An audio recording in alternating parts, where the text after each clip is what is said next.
In my heart and mind, I always return to Atlantic Island Park.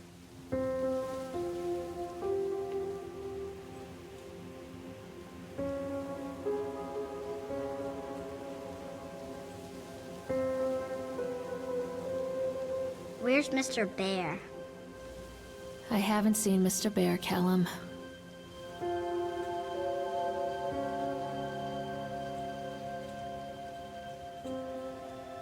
Stay in the car. I'll go and ask information.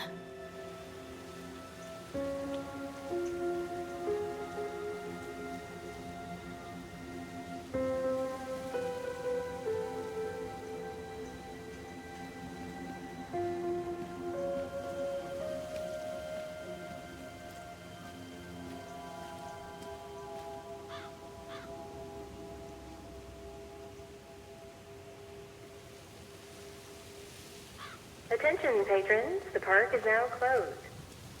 Please make your way to the car park at your earliest convenience. Employees prepare the park for shutdown. Callum was born the day this place opened. This is his favorite place in the world.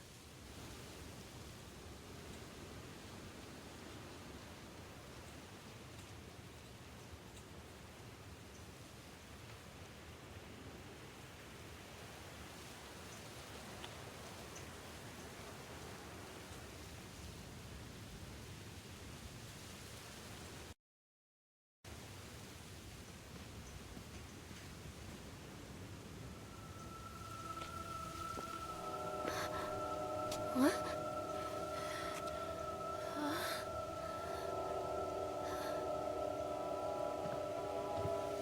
Hey, Lorraine. Lorraine. Don't blame yourself, Lorraine. People lose things all the time. Take a deep breath and think about the last place you saw your son's teddy bear. Hey, stop! I think your boy just ran into the park. I'll unlock the gates for you.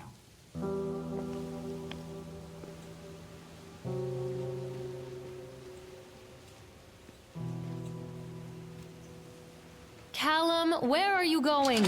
Catch me, Mommy!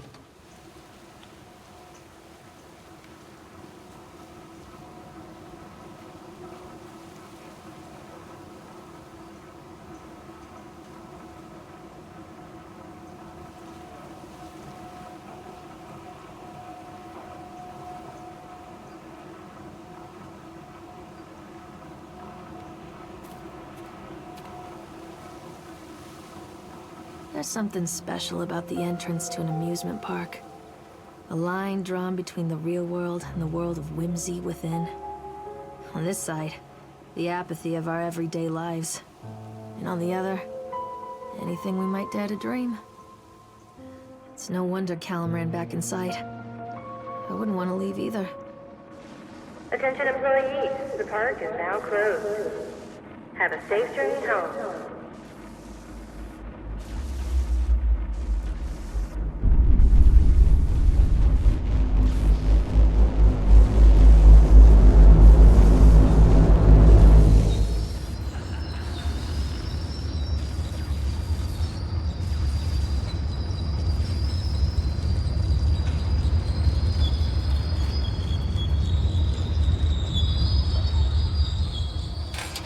Oh God. The park. What happened here?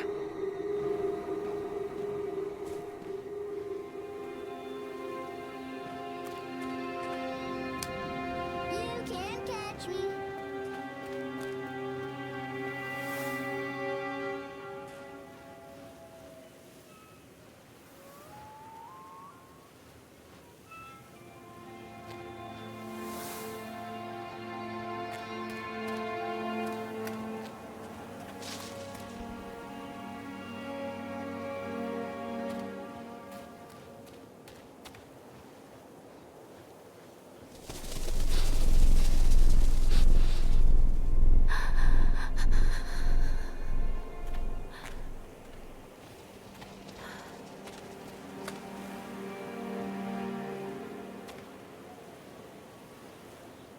Too dark.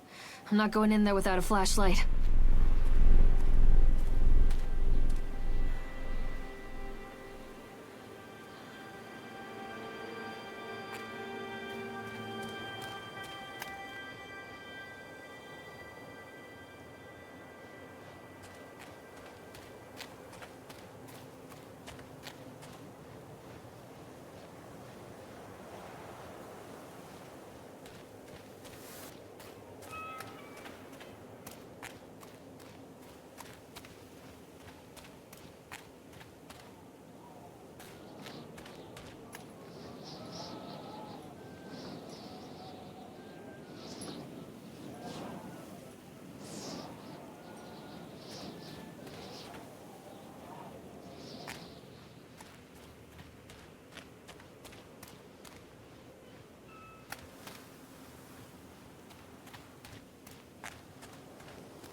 think this belongs to Callum.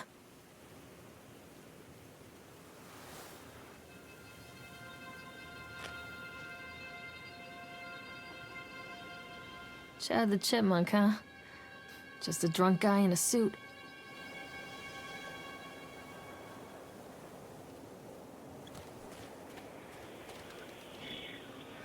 What's this?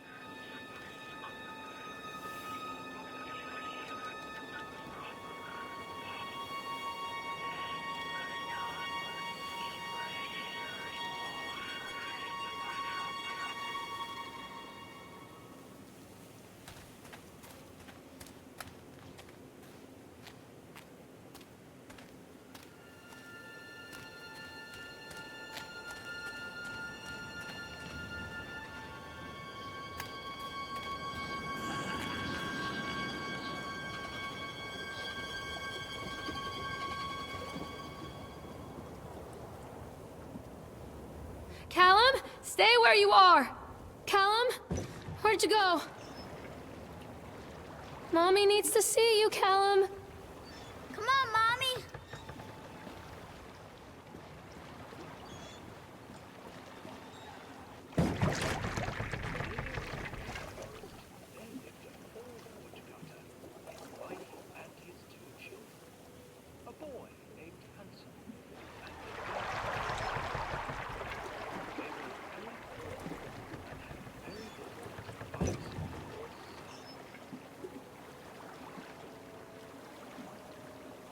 Don't hide from me, Callum.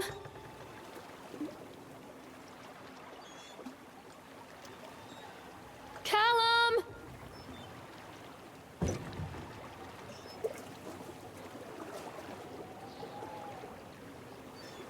Callum, where did you go?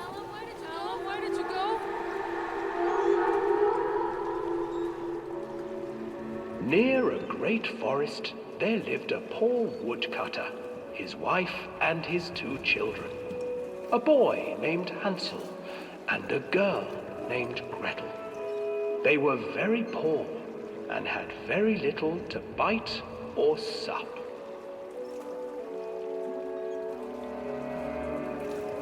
"What will become of us?" the woodcutter asked his wife one night. "I tell you what, husband, we will take the children into the thickest part of the forest tomorrow and abandon them there." "No, my wife, I cannot do that," said the man. "Then we will all 4 starve, you fool." Hansel and Gretel overheard their parents talking, and Gretel began to weep. "Do not fret, Gretel," Hansel said.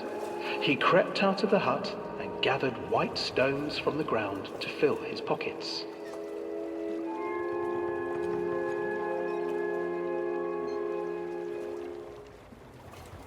The next morning, the woodcutter leads the children into the forest. Before they leave, their mother gives them a slice of bread and warns them that they will get no more food that day. Clever Hansel leaves a trail of white stones behind them as they pass into the woods. When their father leaves them, the children wait a while, then follow the trail back to their parents' house.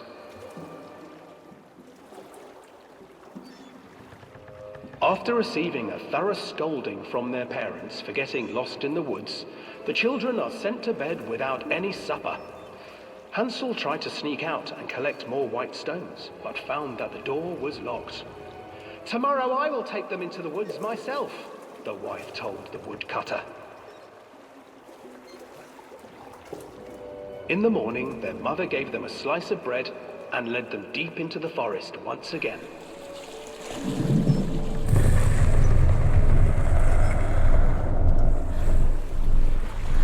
Hansel broke his bread into pieces and left a trail of breadcrumbs to lead them safely home.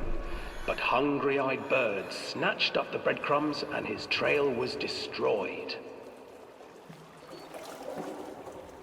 Abandoned by their parents and unable to find the trail home, the children wandered in the forest for 3 days.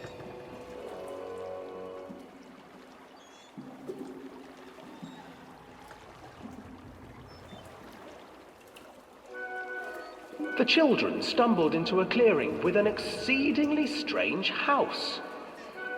Its walls were made of gingerbread, and its windows were panes of clear sugar. Hansel, desperately hungry, ran forward and began to nibble on the walls.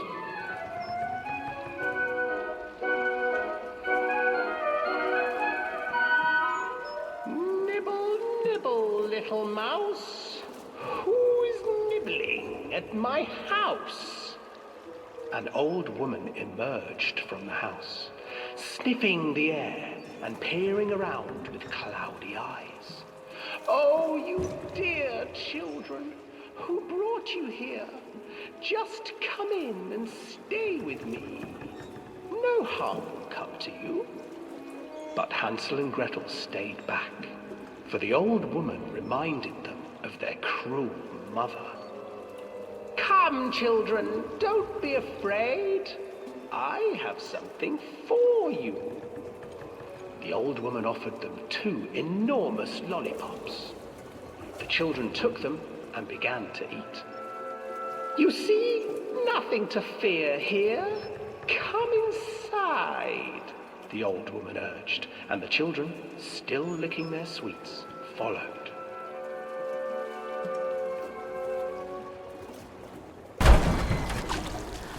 Once inside the house, the old woman changed. She stuffed Hansel into a cage and put Gretel to work, sweeping and cleaning her hut. Your brother will make a good mouthful, the old witch told Gretel. Once he is fattened up, I shall feast upon him.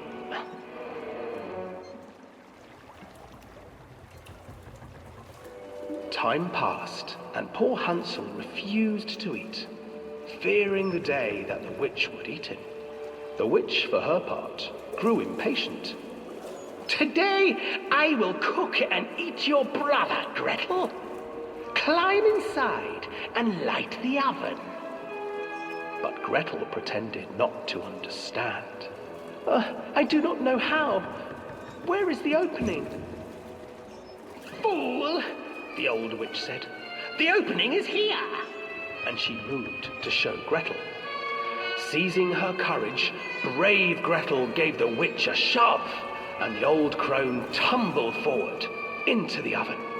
Gretel slid a large iron bolt over the door to the oven. Gretel freed her brother Hansel, and together they lit a fire beneath the oven. And though she screamed and begged, the children sat by the oven until her screams had stilled, and the witch was cooked.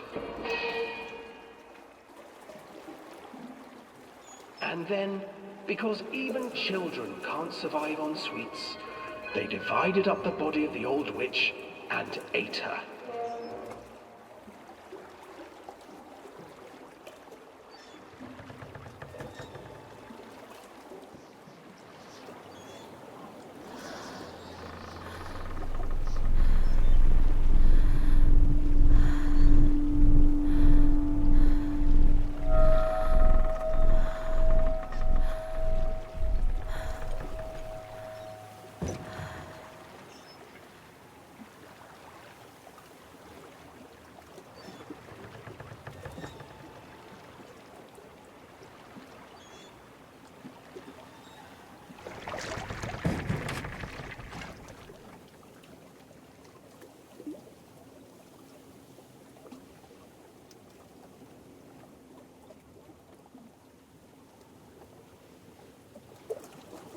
Hello?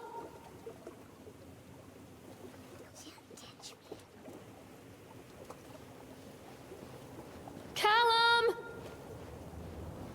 Hansel and Gretel. I used to read it to Callum when the electricity was shut off. Those poor children. The whole world against them. The forest, the birds, the old witch, even their own parents. I used to imagine that Callum and I were the kids in that story.